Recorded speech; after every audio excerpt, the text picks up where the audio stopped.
Hola, bienvenidos a Observatorio Cotidiano. Soy Fernando Castañeda y el día de hoy tenemos un invitado de lujo, un universitario, estaba platicando antes con él, un universitario que casi nació aquí, en nuestra universidad, y que hoy es el consejero presidente del Instituto Nacional Electoral. Obviamente, ustedes saben, me refiero al doctor Lorenzo Córdoba. Fernando, Lorenzo, muchas gracias. Muchas gracias a ti. Y voy a conversar con él sobre un tema que hoy está flotando en todas partes del planeta. Las amenazas sobre la democracia, la importancia de las instituciones de la democracia, los problemas que hoy están surgiendo con manifestaciones conservadoras, populistas, etcétera, con ciertas prácticas contra organizaciones de la sociedad civil, prácticas en contra de la opinión pública, prácticas en las que se habla, de alguna manera se hace referencia a ciertas xenofobias, a cierto tipo de identidades étnicas, a cierto tipo de conceptos que sustituyen el concepto de ciudadanía por algún otro tipo de concepto. Todo este tipo de fenómenos que están surgiendo en todas partes del mundo y que han preocupado a mucha gente, ¿no? O sea, realmente hay muchos análisis hoy, gente que ha estado trabajando sobre la democracia y que hoy responden a esto precisamente preguntándose si está en riesgo, si se está muriendo, etcétera, la democracia. Y pues empecemos con el tema. ¿Cómo ves tú hoy el panorama de la democracia? ¿Tú crees que es un panorama complicado, difícil? Sin lugar a dudas, Fernando, yo creo que hoy la democracia está viviendo en todo el mundo, no es un asunto, como bien dices, que se restrinja a una sola realidad política, es un asunto global que afecta tanto a democracias consolidadas, como solía decirse, o añejas, como a democracias más jóvenes. Que no es la primera vez, no es la primera crisis global, digamos, de la democracia a lo largo de los últimos 100 años, pero que sí está teniendo fenómenos y particularidades distintas a las que habíamos presentado. Hay muchas continuidades, muchas similitudes con momentos críticos con los que atravesó la democracia, siempre amenazada a lo largo de su historia por expresiones totalitarias, pero también hay nuevas realidades, en particular pues el cambio radical que ha significado para la convivencia social pues este dinamismo y renovación de las maneras de comunicarnos, sobre todo a partir de la irrupción del Internet y de las redes sociales. Pero hay síntomas que trascienden, es decir, estos son canales de comunicación, las redes no son ni buenas ni malas, las redes son lo que son mecanismos para comunicarse y pueden, yo estoy convencido, servir para fortalecer, por ejemplo, valores, principios, reglas de convivencia democráticas, como también para erosionarlas. Sí estamos viendo un momento de crisis, sobre todo porque, digamos, me da la impresión que lo que encontramos a nivel global son esencialmente dos fenómenos. El primero es un fenómeno de desencanto con la democracia, o déjame decirlo así, desencanto con los resultados que han arrojado los gobiernos democráticamente electos. ¿Pero no crees que además hay un ingrediente contra la política? Sí, claro, y los políticos? Que es que va de la mano de esto. El segundo gran fenómeno es un desencanto con los valores, digamos así, una crisis en términos de la práctica y asimilación de los valores democráticos, de lo que supone, de las premisas básicas de la democracia. La tolerancia es una premisa fundamental de la democracia y esto que tú mencionabas, expresiones xenofóbicas, intolerancia frente al otro, esta lógica de la otredad como algo que se ve con refractariedad, pues bueno, ese es un valor, la tolerancia es un valor fundamental de funcionamiento de la democracia y estamos viendo una crisis de estos valores, pero que va a la par del propio desencanto con los resultados provocados por los gobiernos electos. Y esto trae como consecuencia justamente una crisis, olvídate ya de la política, de la democracia, de la política como entendimiento y manera de solucionar posiciones distintas de manera pacífica. La política y la democracia son, por definición, la negación de la violencia, la apuesta por resolver las diferencias de manera pacífica, y hoy lo que estamos viendo es una crisis muy profunda en ese sentido. La intolerancia, la negación del otro, son elementos que están abonando o que están retroalimentándose justamente ese desencanto con la democracia. Hay una paradoja. Nunca había habido en la historia de la humanidad tantos gobiernos democráticos, pero también es cierto que nunca habíamos tenido tanta desigualdad en el mundo como la que estamos teniendo hoy. Esa no es una responsabilidad de la democracia, Es una responsabilidad de las políticas públicas, de políticas económicas que no han generado, digamos, una sociedad más justa, más igual, pero se le achaca a la democracia, se le achaca a las instituciones de la democracia, a los partidos, a los parlamentos, es decir, a la política como una manera, insisto, de sentarse, dos personas que piensan distinto, se ponen de acuerdo y toman decisiones que los vinculan a todos. Yo creo que ese es el Ahora, sustrato. ¿no crees que digamos, además que hay un debajo? fenómeno que quizás está asociado todo esto, ¿no? Como tú bien dices, no es un problema solo de México. Hay una especie de estancamiento del que han hablado mucha gente a nivel mundial, con algunas excepciones, ¿no? Hay una economía prácticamente estancada y esto está generando, pues, muchos problemas en casi todos los países del mundo, etcétera. Eso es un tema.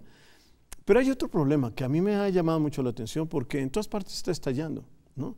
En Brasil, en Francia, etcétera, que es el tema también de la corrupción de los políticos. Claro.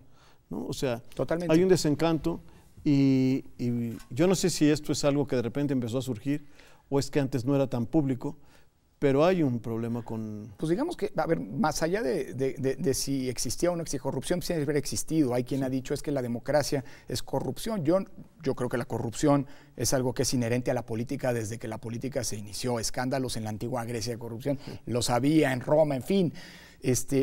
La democracia lo que hace también es un régimen que visibiliza más la corrupción. Y en la opinión pública puede haber la percepción de que los gobiernos democráticos son más corruptos que los autoritarios. No es así. Lo que pasa es que los otros son más opacos y no se ve. Pero yo creo que hay una conjunción, sí estamos en un momento bien delicado, porque se están conjuntando muchas crisis, déjame decirlo así. Crisis de confianza o de credibilidad de la democracia por los precarios resultados. Crisis de la política porque están estallando como pocas veces antes, en efecto, escándalos de corrupción como los que mencionabas. Pero también hay una crisis, déjame decirlo así, pues de una economía que no está resultando, salvo en casos muy específicos, y por cierto en países no necesariamente democráticos, el país que más está creciendo es China y no es una democracia, que se conjuntan todos ellos. Y sin lugar a dudas, esto genera problemas que se retroalimentan recíprocamente. Es una especie como de cazuela en donde se están peligrosamente juntando una serie de problemáticas que de por sí en lo individual son graves, pero conjuntamente son explosivas. Pobreza, desigualdad, corrupción, impunidad, inseguridad. A mí lo que me preocupa, y creo que son momentos en los que vale la pena, más allá de pensar qué es lo que nos está pasando, también ver en retrospectiva, es que nos pueda pasar algo como lo que pasó en el mundo al finales de los 20. Es decir, tú tuviste una crisis económica global que acabó detonando o que trajo como consecuencia algunos de los peores experimentos autoritarios de la historia. Es decir, la democracia, piensa en Alemania, la democracia de Weimar, la constitución probablemente más democrática en ese momento, que a los cabo de 10 años entra en crisis, viene la debacle del 29. Buscan a un señor que parecía darles fuerza y legitimidad. Y que por la vía democrática llega al poder. Y se lo jala en el elemento. Claro. Entonces, yo lo que diría es, lo jala y lo pone, ¿no? Claro, claro. A Hitler, y luego le da golpe. En fin, toda la historia que ya sabemos. Sí. Lo que quiero decir es que sí estamos en un momento en el que, sin que se le puedan achacar a la democracia, que es una forma de gobierno, un conjunto de procedimientos que incluyen a la mayor parte de la gente para tomar decisiones, etcétera, se le pueden achacar a la democracia un montón de cosas que la democracia no va a resolver per se.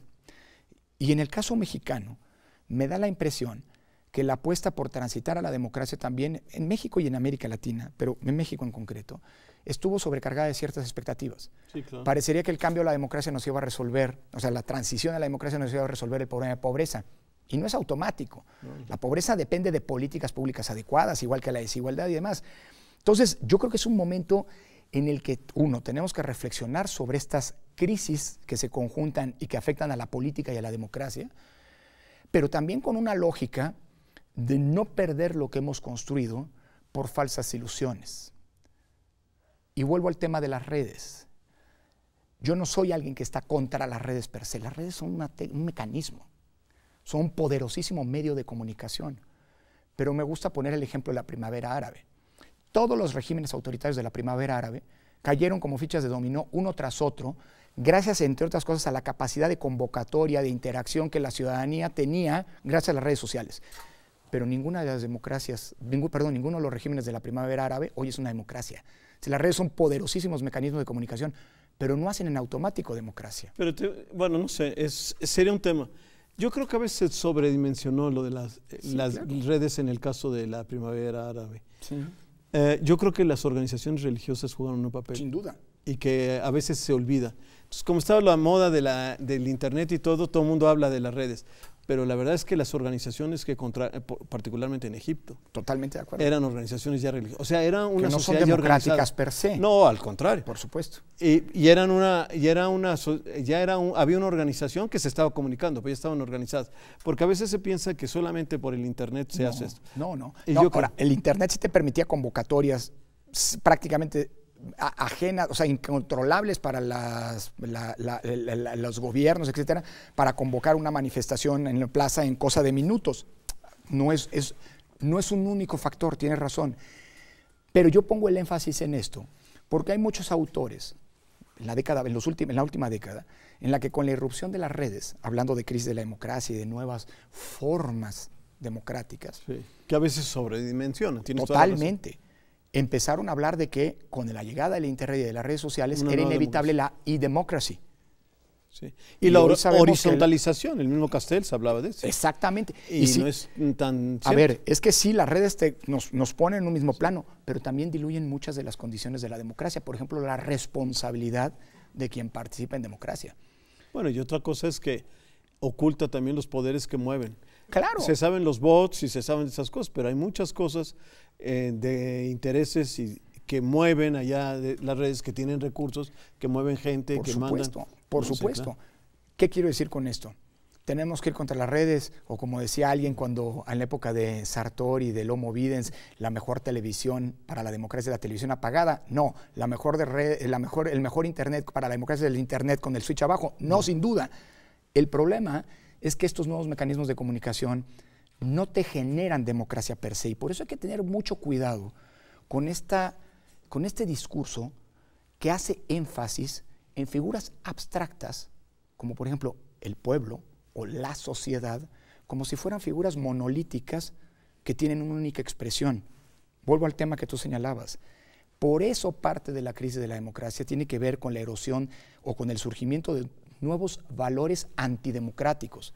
La exclusión, la xenofobia, digámoslo así, el racismo, estas lógicas anti-inmigración. Es decir, todo eso es parte de ese caldo de cultivo que creo que tenemos que analizar con mucho mayor detenimiento. No es tan sencillo como algunos autores en ocasiones plantean, y del que depende hacia dónde vamos a encaminarnos en este nuevo contexto. Tenemos que hacer un corte y volvemos, que es muy interesante. Gracias, Fernando.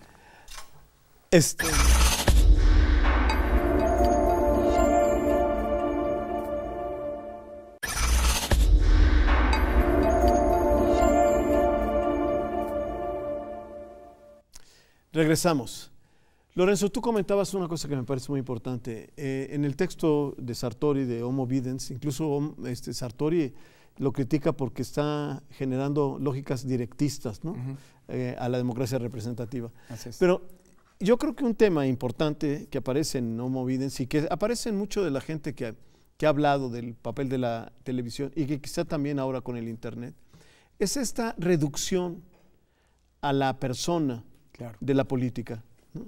Esta reducción, sí, incluso a la psicología, ¿no? Lo importante es si es creíble, lo importante es si dice la verdad, etcétera. Se han perdido una serie de valores políticos, se han perdido procedimientos. El discurso que importa es si es auténtico, no cómo lo va a hacer. El problema de la descalificación es el otro es fulano, es mengano, son lógicas de adjetivación, ¿no? Lógicas de descalificación. Las cosas que le dijo Trump a Hillary Clinton fueron verdaderamente atroces, ¿no? Todo es un problema en donde se personaliza y se destruye toda una cultura política que está detrás, ¿no? Claro.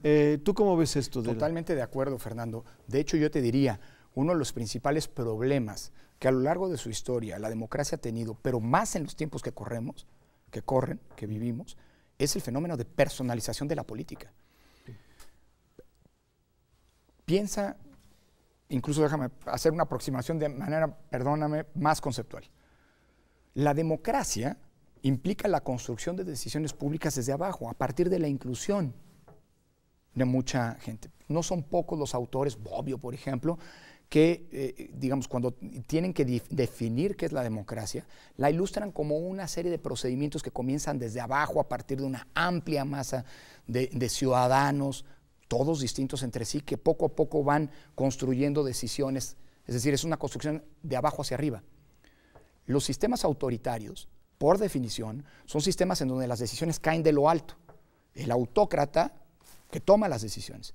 Y el ejemplo más históricamente más claro en la teoría política de las autocracias son las monarquías o los despotismos, pero aquellos en donde el gobierno es el gobierno de uno, el gobierno de un hombre, no el gobierno, digamos, de las leyes, lo cual por cierto nos podría llevar a esa vieja discusión de qué es mejor, el gobierno de las leyes o el gobierno de los hombres, peor aún, del hombre. Yo creo que eso es importante tenerlo en cuenta, porque todos los regímenes políticos que tienden hacia la personalización de la política, es decir, de la acción política, son regímenes que tienden paulatinamente o que se deslizan paulatinamente hacia formas muy distintas, si quieres, pero de autoritarismos.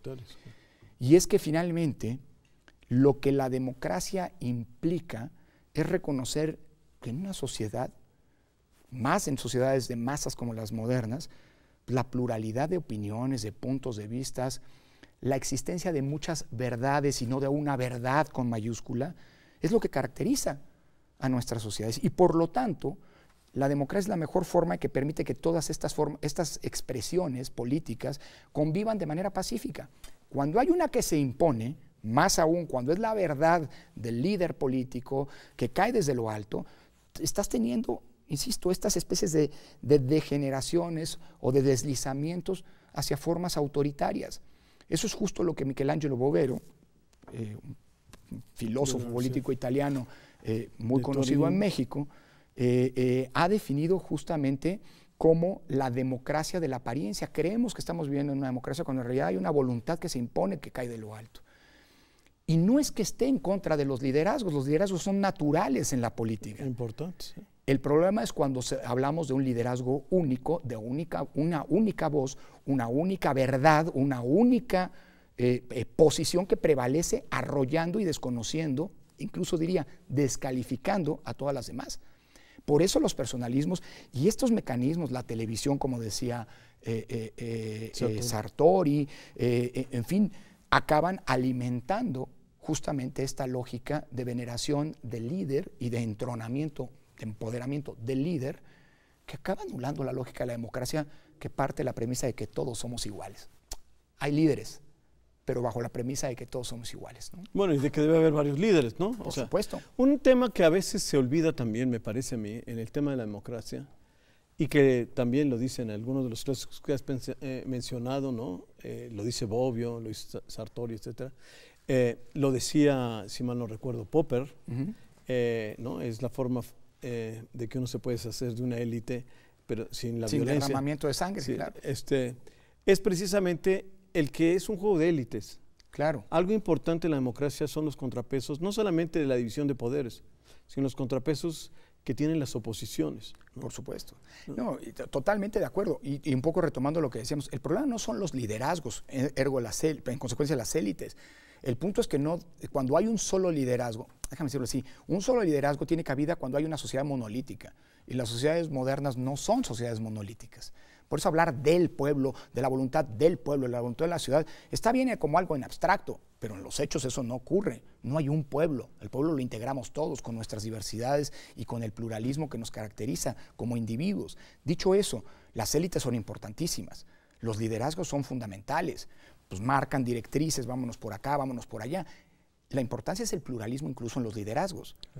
Dicho eso, yo creo que justamente la lógica de la democracia no es desconocer los liderazgos, sino no entronizar esos liderazgos. Cuando esos liderazgos se vuelven, digamos, incuestionables, y peor aún, cuando es un solo liderazgo el que es incuestionable, pues entonces la democracia se nos agotó. Y creo que parte de la riqueza es justamente esta capacidad que, si bien hay élites, tiene la democracia de poder cambiar las élites. Por eso, por cierto, al interior de los partidos políticos es importante que existan mecanismos democráticos de procesamiento, incluso de las diferencias que tienen quienes piensan de manera similar en torno a una ideología, una bandera política y demás. Y eso me lleva a decir, a retomar lo que tú señalabas, es que una democracia, cuando es compleja, tiene muchos polos de poder. La democracia significa la convivencia pacífica de esos polos de poder, que se atemperan entre unos y otros. Si hay algo que ha caracterizado la democracia desde que nació, es la desconfianza hacia la concentración del poder, que es la negación de la democracia. Y por ende, el poder no es que, hay una especie de desconfianza en el poder, porque inevitablemente el poder no es bueno o malo. El poder es algo que inevitablemente tiende hacia su concentración y a la postre hacia su abuso. Por eso que haya controles del poder, por eso que haya distintos centros de poder que juegan y se equilibran entre sí. Pues es lo que ha definido la democracia moderna, que es la democracia constitucional. Y representativa. Que además es representativa sin duda, ¿no? Claro. Tú mencionabas una cosa que a mí me parece también importante. Estamos viviendo, y como tú bien dijiste, un fenómeno que a veces se le atribuye a la democracia y que quizá, bueno, no quizá, que va más allá del tema de la democracia. Hoy en día, entre otras razones por la globalización, sin duda es un factor muy importante, las políticas públicas tienen problemas de eficacia, ¿no? Claro. El problema de generar un crecimiento económico constante o sostenible se ve hoy vulnerado por muchos factores, no solamente internos, sino externos. A veces incluso se confunde. ¿Qué quiero decir? Las políticas internas inciden en lo externo en las políticas internas. Y por ejemplo, ¿qué quiero decir? Es difícil elevar salarios, claro, porque pueden provocar una serie de transferencias de capitales, puede provocar una serie de problemas. Hay toda una serie de el manejo del dinero, de la economía, la autonomía de la banca central, la importancia de la autonomía de la banca central. En fin, hay una serie de temas de la política pública que hoy están de alguna manera afectando a las democracias. Y el problema de todo esto es si realmente un gobierno autoritario podría ser una alternativa, que parece ser, y por lo menos en el Latinobarómetro, México aparece como uno de los países que más están dispuestos a apostar por una. No es la mayoría, pero son los que más están dispuestos a apostar por un gobierno autoritario. Sí, ese le resuelva los problemas a los ciudadanos. Sí. Es que ese es el problema y me lleva al primer punto. Parte de los dilemas que hoy están enfrentando las democracias tiene que ver, por un lado, con una sobrecarga de expectativas, pero por otro lado, con la incapacidad de los gobiernos democráticos de resolver los problemas sociales más importantes. Pero ese no es un problema de la democracia, es un problema, como bien dices, de políticas públicas, de decisiones. Y que los gobiernos autoritarios tampoco van a resolver. No solo, los gobiernos autoritarios siempre, históricamente, se han vendido, mencionábamos Alemania en los años 30, siempre se han vendido como los que tienen la solución. Miren, es que este es el problema de la democracia, es el problema porque hay muchos partidos. Tengamos un solo partido. Este es el problema de la democracia porque hay congresos muy amplios y plurales. Tengamos congresos pequeños y, por cierto, con una representación mayoritaria para generar gobernabilidad, ¿no?, de quien está en el gobierno. Es decir, cuidado con estas soluciones porque son falsas soluciones. Todos los gobiernos autoritarios en la historia se han revelado como gobiernos que eventualmente te pueden resolver temporalmente ciertos problemas, pero que te abren otros problemas. En primer lugar, aquel que ha alimentado, o sea, te generan un problema, que es eliminar eso que ha alimentado la lucha de la democracia a lo largo de la historia, que es la libertad. Un gobierno autoritario, por definición, acota las libertades. Te puede resolver el problema temporalmente, por cierto, de la pobreza o de la seguridad. Sí, pero a costa de libertades. No se ha podido. Por cierto, México es un buen ejemplo. Sí. Tuvimos a lo largo de todo el siglo XX un gobierno autoritario que en ocasiones pues, parecía que resolvía los problemas de la economía, pero en la postre estaba generando un problema, digamos, que desencadenaba crisis. Exacto. Y a costas, eso sí es invariable. Un gobierno autoritario siempre, invariablemente, trae una merma de las libertades. Y eso significa una merma de la calidad democrática de la convivencia. Y la calidad de vida. Y de la calidad de vida. Lamentablemente no tenemos mucho tiempo, pero una última pregunta. Hoy, y se vio ahora en las elecciones de la Unión Europea, pero no es el único caso, estamos viendo la caída de los partidos y la fragmentación de los partidos. En todas partes, aquí mismo, hemos vivido, digamos, un cambio radical de los partidos en un proceso que incluso desconcierta a todo tipo de analistas. Así es. ¿Cómo ves tú Con mucha preocupación, porque finalmente los partidos a quienes se les endilgan buena parte de las responsabilidades, que se vayan todos fuera partidos por una democracia con candidatos independientes, una democracia ciudadana sin políticos partidistas, etcétera, etcétera, lo único que esconden es algo que es inevitable.